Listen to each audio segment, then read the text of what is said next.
Start करें। अब देखो, कोई भी जीव, जितना भी जीव होगा, या तो वो स्वपोषी होगा या तो वो परपोषी होगा। कोई भी जीव, कोई भी जीव, जितने भी जीव होते हैं वो तो या तो स्वपोषी होते हैं या तो परपोषी होते हैं। परपोषी का मतलब होता है कि किसी दूसरे चीज पर निर्भर रहना, किसी दूसरे चीज पर निर्भर रहना। जैसे हम लोग खाना खाने के लिए खरीद के लाते हैं तो दूसरे चीज पे निर्भर है। हम किस पे निर्भर है? दूसरे चीज पे निर्भर है। तो हम कैसा हुए? हम हुए परपोषी। और स्वपोषी, स्वपोषी उसको कहते हैं जो अपना भोजन स्वयं बनाते हैं, अपना काम स्वयं करता है, उसको क्या कहते हैं? स्वपोषी। जैसे प्लांट, पौधा सूर्य के प्रकाश से अपना प्रकाश संश्लेषण करता है, जिससे वो अपना भोजन का निर्माण करता है। तो वो अपना भोजन खुद बना रहा है, तो वो कैसा हुआ? स्वपोषी। और परपोषी का मतलब दूसरे चीज पे डिपेंड रहना, दूसरे चीज पे डिपेंड रहना, उसको हम लोग परपोषी कहते हैं। ठीक है। स्वपोषी में ओनली क्या आता है? प्लांट आता है, ओनली प्लांट आता है। स्वपोषी में क्या आता है? ओनली प्लांट आता है, जो सूर्य के प्रकाश से अपना भोजन प्राप्त करता है, बनाता है। ठीक है। और परपोषी में जानवर, मानव, सारा चीज आ जाता है, जो दूसरे पे निर्भर रहे, अपने पे ना रह के दूसरे पे निर्भर रहे, उसी को हम लोग परपोषी कहते हैं। और जो अपना भोजन स्वयं बनाता है उसको हम लोग स्वपोषी कहते हैं। ठीक है। अब देखो, परपोषी का 4 कैटेगरी है। पहला है सहजीविता, दूसरा है सहभोगिता, तीसरा है परजीविता और चौथा है मृतोपजीवित। ठीक। अब हम लोग एक एक करके जानते हैं।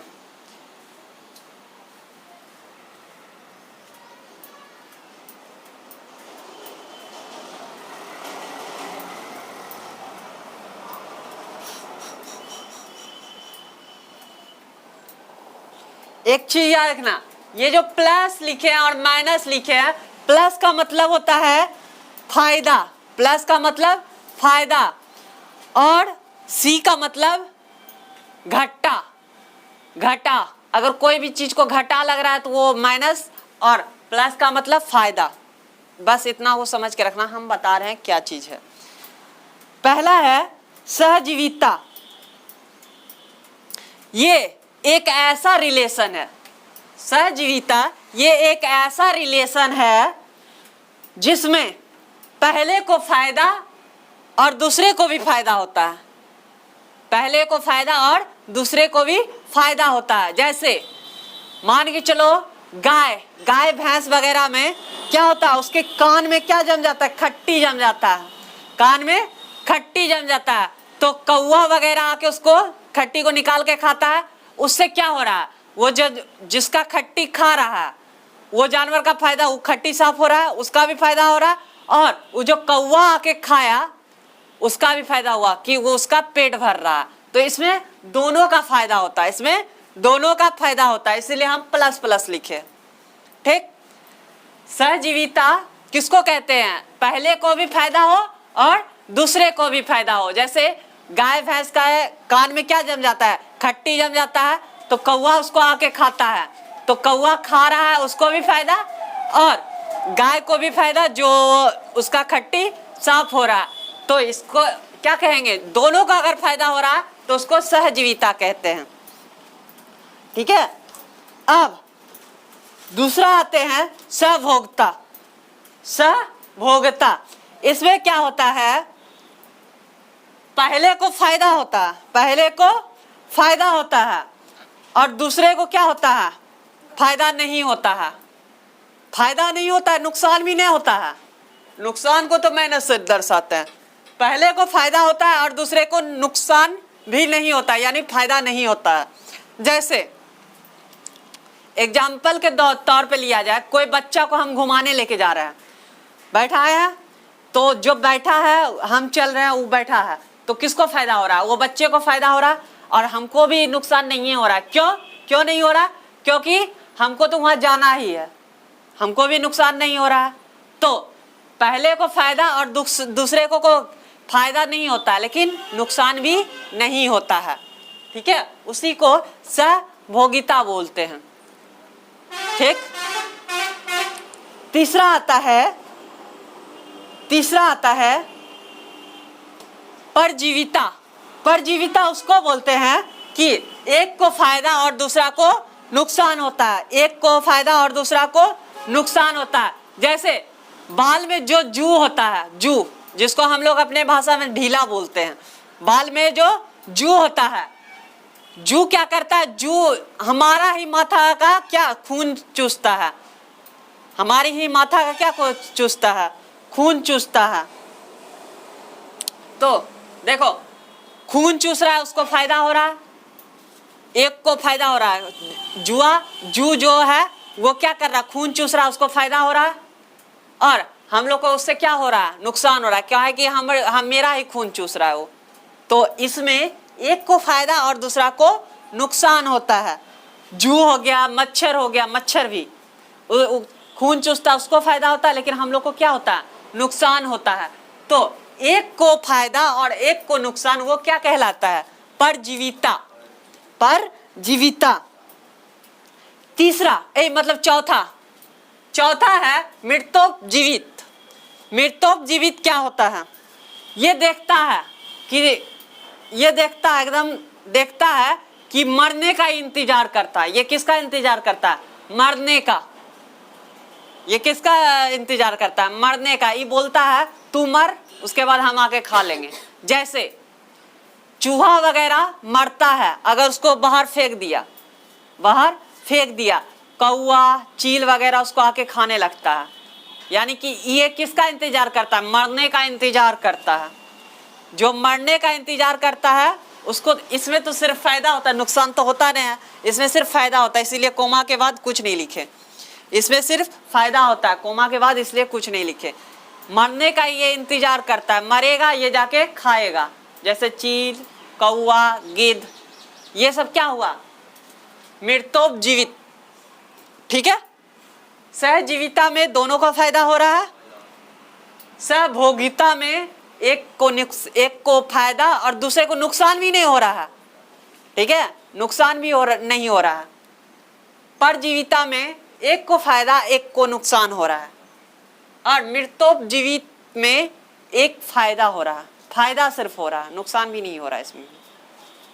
ठीक, हम लोग किस कैटेगरी में आते हैं? हम लोग सहभोगिता के कैटेगरी में आते हैं। हम लोग किसके कैटेगरी में आते हैं?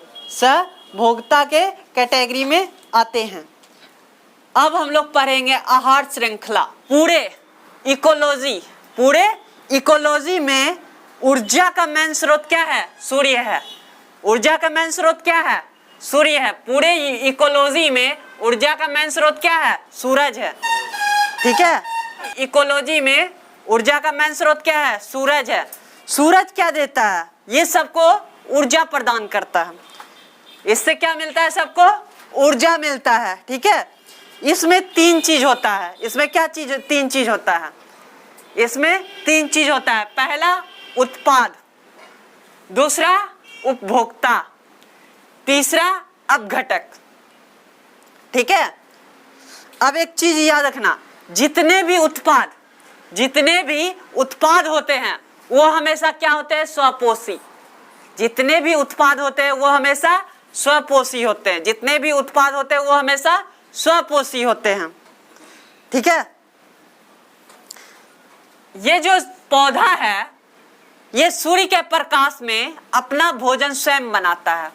ये अपना भोजन स्वयं ग्रहण कर रहा है तो इसको क्या बोलेंगे? स्वपोषी। ये अपना भोजन स्वयं ग्रहण कर रहा है तो क्या बोलेंगे? स्वपोषी। और अगर मान के चलो कोई दूसरा चीज पे आश्रित रहेगा, जैसे हम लोग गेहूं का फसल पे आधारित हैं, गेहूं के लिए। ठीक है, तो हम क्या हो रहे हैं? हम परपोषी है, दूसरी चीज पे आधारित है। लेकिन ये पौधा क्या है? ये अपने से प्रकाश संश्लेषण की क्रिया में अपने से भोजन बना लेता है। तो ये कैसा है? यह स्वपोषी है। ये कैसा है? स्वपोषी। इसलिए एक चीज याद रखना है, जितने भी उत्पाद होते हैं, जितने भी उत्पाद होते हैं, ये पौधा क्या है, उत्पाद है, जितने भी उत्पाद होते हैं वो हमेशा स्वपोषी होते हैं, वो हमेशा स्वपोषी होते हैं। ठीक है, क्योंकि ये अपना भोजन स्वयं बना लेते हैं, ये अपना भोजन स्वयं बना लेते हैं, सूर्य के प्रकाश में ये अपना भोजन स्वयं बना लेते हैं। उपभोक्ता का 3 श्रेणी है, 3 कैटेगरी है। पहला है शाकाहारी, दूसरा है सर्वाहारी, तीसरा है मांसाहारी। उपभोक्ता का 3 कैटेगरी है, शाकाहारी, सर्वाहारी और मांसाहारी। ठीक है, प्रथम श्रेणी के, प्रथम ये पहला दूसरा तीसरा बांट दिए हैं उपभोक्ता का 3 टाइप श्रेणी। प्रथम श्रेणी में क्या आता है, सर्वाहारी आता है। प्रथम उपभोक्ता के श्रेणी में क्या आता है, शाकाहारी आता है। प्रथम उपभोक्ता के श्रेणी में क्या आता है, शाकाहारी आता है। ठीक है, शाकाहारी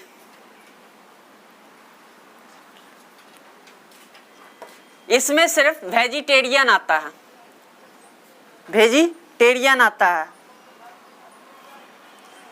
ये शाकाहारी ये किसको खाता है, उत्पाद को खाता है। शाकाहारी किसको खाता है, उत्पाद को खाता है। किसको, उत्पाद को। जिसके कैटेगरी में मान के चलो सर, ये शाकाहारी में क्या आ गया, बकरी। बकरी बकरी क्या खाता है, घास फूस यानी उत्पाद वगैरह को खाता है। ठीक है,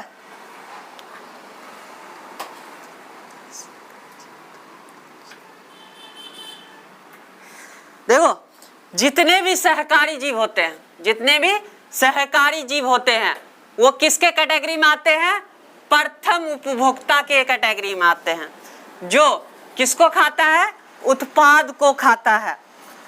ठीक है, दूसरा नंबर का उपभोक्ता क्या है, सर्वाहारी। दूसरा नंबर का उपभोक्ता क्या है, सर्वाहारी। इसमें क्या आ जाएगा, मानव। इसमें मानव मान लेते हैं कि इसमें मानव आता है। ठीक है, मानव क्या करता है, ये सर्वाहारी क्या करता है, ये बकरी को भी खा लेता है और ये उत्पाद को भी खा लेता है। ये मतलब सहकारी भी खाता है और उत्पाद भी खाता है, जैसे में मानव। दूसरा कैटेगरी यही, दूसरा कैटेगरी क्या है, सर्वाहारी है। उपभोक्ता का दूसरा कैटेगरी सर्वाहारी है, जो इसको भी खा लेता है और इसको भी खा लेता है। ठीक, उसको क्या बोलते हैं, सर्वाहारी। जो इसको भी खाता है, बकरी को भी खा लेता है और उत्पाद को भी खा लेता है, उसको क्या बोलते हैं, सर्वाहारी। तीसरा कैटेगरी, उपभोक्ता का तीसरा कैटेगरी आता है मांसाहारी। इसमें जैसे शेर वगैरह आ जाता है, तो ये क्या करता है, शेर वगैरह आ जाता है तीसरा कैटेगरी का, इसको मांसाहारी कहते हैं। ठीक है, ये किसको खा लेता है, इसको भी खा लेता है, इसको भी खा लेता है, ये इसको भी खा लेता है, इसको भी खा लेता है। ठीक है, मांसाहारी जो मांस वगैरह खाता है एकदम पूरा, जैसे शेर हो गया, चीता, ये सब क्या करता है, मांस वगैरह एकदम दमोच के खाता है, तो ये क्या हो गया, मांसाहारी। ठीक, बकरी शाकाहारी जो खाली उत्पाद का सेवन करता है। दूसरा सर्वाहारी मानव, ये बकरी को भी खा लेता है और उत्पाद को भी खाता है। तीसरा हो गया मांसाहारी, सिर्फ मांस को खाने वाला, शेर वगैरह सिर्फ मांस को खाने वाला। और चौथा हुआ अपघटक। अपघटक क्या चीज है, वैसे जीव जो दूसरे का मरने का इंतजार करता है, दूसरा का मरने का इंतजार करता है, उसी को हम लोग अपघटक कहते हैं। उसी को हम लोग क्या कहते हैं, अपघटक। वैसा जीव जो दूसरे जीवों का मरने का इंतजार करता है, उसी को हम लोग क्या कहते हैं, अपघटक कहते हैं। उसी को हम लोग अपघटक कहते हैं।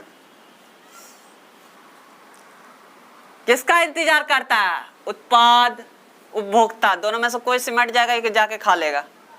कौन, इसमें कौन आता है, चील, कौआ, जीवाणु ऐसा ऐसा बहुत सारा आता है इत्यादि। ठीक है, तो अगर मान के चलो इसमें से कोई मर गया, बकरी या मानव मर गया, इसका डेड बॉडी कहीं पे पड़ा हुआ, तो ये आके खा लेगा। शेर भी मर गया, कहीं पड़ा हुआ, आके खा लेगा। ये मर गया, कहीं पे पड़ा हुआ, आके खा लेगा। तो ये क्या करता है, अब घटक इंतजार करता है। देखो पिरामिड का नियम क्या कहता है। पिरामिड जो है इस पे हम दर्शाए हैं, स्थल जगह पे सबसे ज्यादा उत्पाद पाया जाता है। जैसे स्थल, हम लोग अभी स्थल जगह पे है, तो यहाँ पे ज्यादा खेत वगैरह पाया जाता है, मतलब उत्पाद पेड़ पौधे ज्यादा पाए जाते हैं। उपभोक्ता उससे थोड़ा सा कम उपभोक्ता खाने वाला आदमी पाया जाता है जो उसको खाता है। और सबसे कम क्या पाया जाता है, अब घटक। अब घटक में चील गीद वगैरह आता है स्थल जगह में। ठीक है, और इसी का उल्टा होता है, पिरामिड उल्टा कर देंगे तो सागर या मरुस्थल, राजस्थान मतलब जहाँ बालू रहता है या से नदी वगैरह जगह पे उत्पाद की संख्या बहुत कम रहती है। मरुस्थल और इनमें उत्पाद बहुत कम पाया जाता है, यानी पेड़ पौधे बहुत कम पाए जाते हैं। उससे थोड़ा सा ज़्यादा उपभोक्ता पाया जाता है, क्या थोड़ा सा ज़्यादा मानव वगैरह पाया जाता है। ठीक है, और सबसे ज़्यादा यहाँ क्या पाया जाता है, अब घटक। मरुस्थल और इनमें देखेगा, ऊपर देखेगा एकदम, अब घटक कुछ ज़्यादा पाया जाता है। चील कौआ वगैरह ये सब ज़्यादा पाया जाता है। ये पिरामिड के सहायता से हम बना दिए। अगर पूछेगा कि स्थल में सबसे ज्यादा क्या पाया जाता है, तो उत्पाद। और सागर मरुस्थल जगह पे सबसे ज्यादा क्या पाया जाता है, तो अब घटक। अगर पूछेगा पिरामिड बनाकर हमको दर्शाइए कि स्थल जगह में उत्पाद, उपभोक्ता और अपघटक कैसे पाए जाते हैं, तो ये बना देगा। और मरुस्थल और सागर में पूछेगा तो ये बना देगा। अब देखो ये जो पिरामिड है, वो जो पिरामिड हम लोग बनाए थे उसके आधार पे एक नियम बनाया गया। ठीक है, जिसको 10% रूल कहा गया। 10% रूल में क्या होता है, इसका नामांकन लिंडमान नामक वैज्ञानिक ने किया था, विद्वान ने किया था। ठीक है, उसी को 10% रूल को ही लिंडमान का नियम या 10% रूल कहा जाता है। अब देखो ये रूल में क्या होता है, अगर कोई भी चीज से ऊर्जा मिलता है, अगर उसको कोई खाता है तो 10% उसको कम मिलता है। मान के चलो पौधे में 1 लाख हमको मिल रहा है कैलोरी ऊर्जा, और उसको बकरी जाके खाता है तो उसको 10% कम मिलता है। 1 लाख का 10% कम यानी 10,000 मिलता है। अब ये बकरी को अगर कोई खा लिया तो उसको भी इससे कम मिलेगा, 10% कम, तो 1000 मिलेगा। मान के चलो बकरी को मानव खा लिया तो क्या होगा, उसका 10% कम हो जाएगा, तो 1000 मिलेगा। और शेर अगर मानव को खा लिया तो 10% कम, 1000 का 100 हो जाएगा इसका। फिर अगर अब घटक इसको खा लिया शेर को तो क्या होगा, 10% मिलेगा। यानी ये रूल कहता है, 10% रूल कहता है कि अगर कोई भी चीज से कोई भी ऊर्जा को हम जाके खाते, यानी कोई भी चीज को हम जाके खाते हैं तो क्या होगा, 10% कम हो जाएगा, 10% कम हो जाएगा। ये नियम कहता है लिंडमान का नियम, यानी 10% रूल। और लिंडमान एक और चीज कहा है, एक चीज याद रखना, सबसे ज्यादा ऊर्जा हम लोग को कहाँ मिलता है, उत्पाद से मिलता है। सबसे ज्यादा ऊर्जा उत्पाद से मिलता है और सबसे कम कहाँ से मिलता है, अब घटक से मिलता है। अब देखो लिंडमान एक और नियम दिया है। ठीक है, उसमें क्या बताया है कि अगर जहर, बकरी को अगर जहर खिला देंगे और बकरी को अगर कोई खाएगा तो वो जहर और तेजी से उसमें फैलेगा, यानी कि बाहर जाएगा। जहर का पावर क्या होगा, बाहर जाएगा। और मानव को अगर मान के चलो बकरी को जहर खिलाए, मानव खाया तो बकरी तो मरा ही, मानव में और तेजी से बना तो ये मर गया। अब मानव को अगर शेर खा लेगा तो ये और तेजी से काम करेगा, यानी कि जहर का कैपेसिटी क्या होता है, बढ़ता है। जहर का कैपेसिटी बढ़ता है। ठीक है, ये भी लिंडमान ही कहा था। ठीक है, ये भी क्या होता है, लिंडमान ही कहा था। इसीलिए अगर मान के चलो कोई जहर खाया है और उसको हम खाएंगे तो ज्यादा इफेक्ट होगा, क्या होगा, ज्यादा इफेक्टेड होंगे, उससे ज्यादा प्रभाव हम पे पड़ेगा। ठीक है, ये भी लिंडवान ने ही कहा था।